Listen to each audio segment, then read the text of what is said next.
Hello friends, ఈరోజు మనం VBA Macroలో last రో అనేది ఎలా ఫైండ్ అవుట్ చేయాలో నేర్చుకుందాం.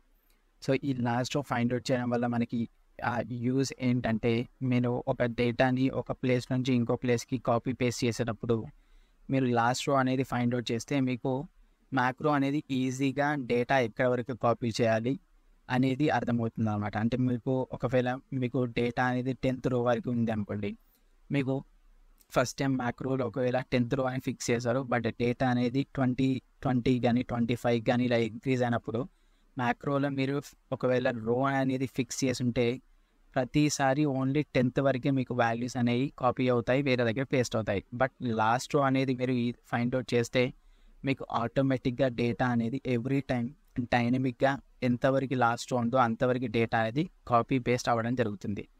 సో దానివల్ల యూజ్ ఏంటంటే, ఇలా మీకు డైనమిక్గా రోస్ అనేది ఫైండ్ అవుట్ అయిపోయి మీకు కావలసిన వరకు డేటాని కాపీ పేస్ట్ చేయడం జరుగుతుంది. సో అది VBA మ్యాక్రోలో ఎలా ఫైండ్ అవుట్ చేయాలో మనం ఈరోజు నేర్చుకుందాం.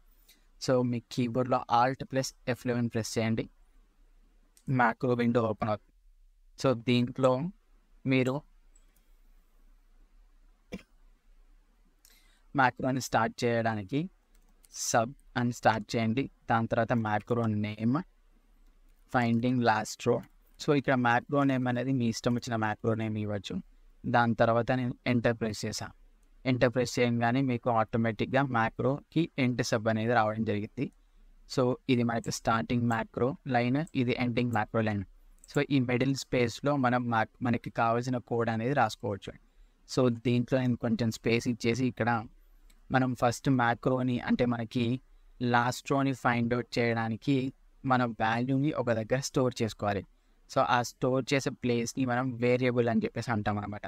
సో ఆ వేరియబుల్లో మనకి కావాల్సిన వాల్యూని స్టోర్ చేసుకొని మళ్ళీ ఆ వేరియబుల్ని మన మ్యాక్రోలో మన కోడింగ్ రాసేటప్పుడు ఇంకా వేరే ప్లేస్లో కానీ వాడుకోవచ్చు అనమాట. సో దానివల్ల మనకి ఈజీగా వేరియబుల్ అనేది డిఫరెంట్ ప్లేసెస్లో యూజ్ అవుతుంది. సో జస్ట్ ఒక వేరియబుల్ నేమ్ ఇచ్చేసి దానికి మన వాల్యూని దానికి అసైన్ చేస్తే జస్ట్ ఆ వేరియబుల్ నేమ్ని యూజ్ చేసుకొని మనకు దాంట్లో అసైన్ చేసిన వాల్యూని ఎక్కడైనా వాడుకోవచ్చు అనమాట.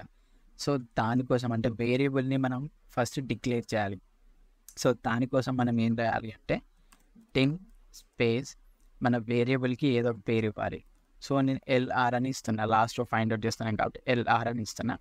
దాని తర్వాత స్పేస్ యాజ్, దాని తర్వాత ఇక్కడ మనం డేటా టైప్ అనేది ఇవ్వాలన్నమాట. అంటే అది స్ట్రింగ్లో ఉందా లేకపోతే నంబర్ టైపా హోల్ నెంబరా. సో ఇలాంటి data types different data types ఉంటాయి.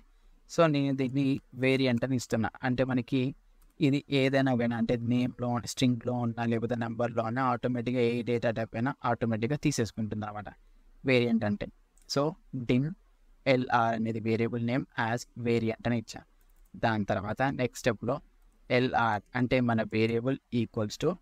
సో ఇప్పుడు ఇక్కడ ఈ స్టెప్లో మనం లాస్ట్ ఫైండ్ అవుట్ చేయడానికి మనం ఇక్కడ కోడ్ రాస్తున్నాం. సో దీంట్లో మనకి డేటా అనేది ఎక్కడ ఉంది, షీట్ 1లో ఉంది.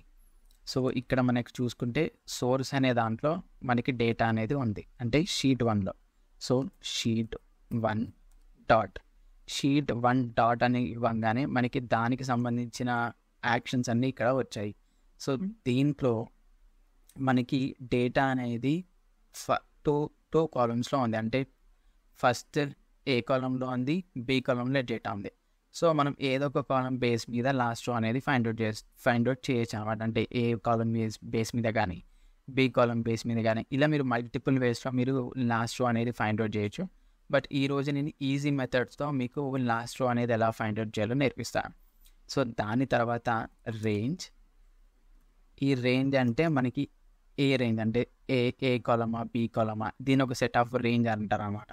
సో దాని తర్వాత మనకి రేంజ్ ఆఫ్ ఏ కాలంలో దాంట్లో మనకి A1 A2 అనేది మనకి అది డైనమిక్గా కావాలి కాబట్టి ఇక్కడ నేను A1 కానీ A2 కానీ A10 కానీ ఇలా ఏం ఇవ్వట్లేదు.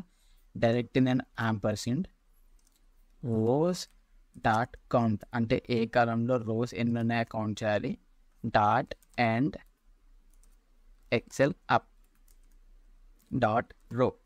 సో ఇది ఏం చేస్తుంది అంటే మనకి ఏలో ఒకవేళ మనకి A10 దాకా కానీ లేదంటే A12 దాకా కానీ మనం ఇస్తే అది ఆటోమేటిక్గా ఫిక్స్ అయిపోతుంది అక్కడికే.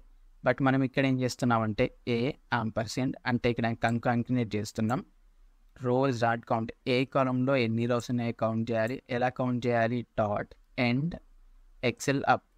సో మనకి కింద నుంచి అది కౌంట్ చేసుకుంటే, అంటే కింద నుంచి అంటే లాస్ట్ రో నుంచి, ఎక్సెల్లో ఉన్న లాస్ట్ రో నుంచి మనకి పైకి వచ్చేటప్పుడు ఏలో లాస్ట్ రో ఎక్కడ ఉందో ఫైండ్ అవుట్ అవుతుంది అనమాట. అంటే ఫర్ ఎగ్జాంపుల్ మనకి ఈరోజు మనకి 10 వరకు రోస్ ఉన్నాయి, 10 రోస్ ఆఫ్ డేటా ఉంది.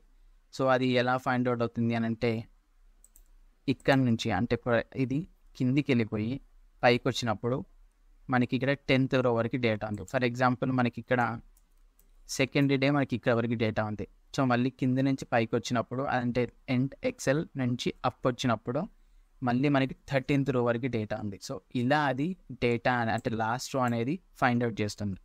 సో మనం దీంట్లో దానికి ఏం చెప్పాం, ఎండ్ ఎక్సెల్ అప్. మనం ఎక్సెల్ అప్ చేసిన తర్వాత డాట్ రో, అంటే అది ఎక్కడ వరకు అయితే డేటా ఉంటుందో డాట్ రో, ఆ రో ఎండ్ అనేది మనకి కావాలి.